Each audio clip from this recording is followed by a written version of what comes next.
Michel Jeutran, rédacteur en chef du quotidien La Côte, bonjour. Bonjour. On parle aujourd'hui du prix de la personnalité du quotidien La Côte. On arrive dans les phases finales, ils ne sont plus que 5 sur votre shortlist. Oui, alors effectivement, donc pour la personnalité de La Côte 2017, les votes ont été clos juste avant Noël et on a maintenant le résultat et on part pour le deuxième tour. Alors les 5 premiers arrivés, c'est donc sans trop de surprise le prix Nobel Jacques Dubochet qui arrive en tête, devant Léa Sprunger, qu'on ne présente plus, l'athlète de Gingin, suivi de Sofia Yokohama, une jeune qui a été championne suisse d'escalade, elle est de roll.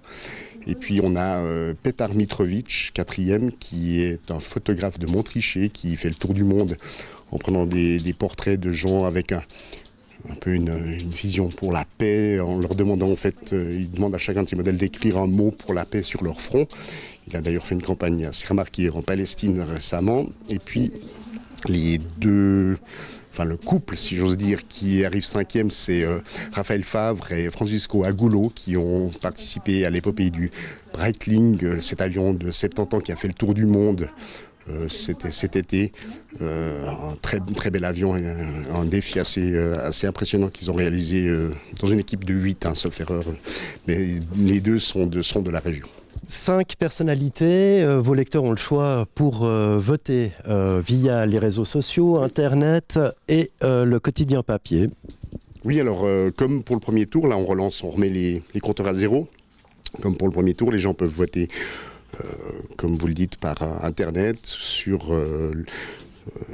par téléphone aussi. Il y a une possibilité par SMS et puis évidemment en découpant le coupon qui se trouve dans le journal. Oui.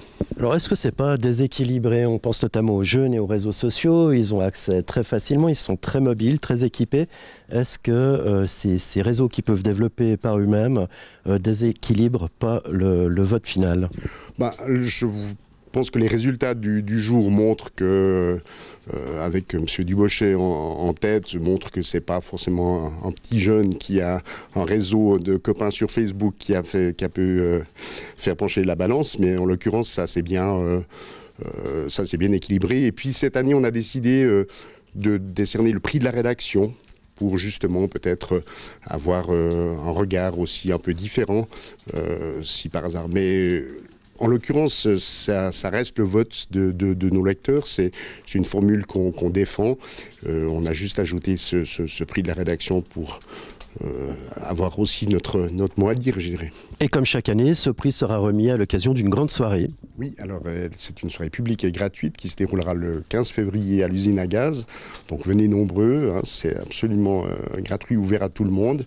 Il y aura quelques animations, c'est généralement une soirée sympathique et c'est là qu'on dévoilera le nom du ou de la lauréate. Et je rappelle que les votes sont ouverts, vous pouvez voter via SMS, le site internet ou l'édition papier du quotidien La Côte. Merci.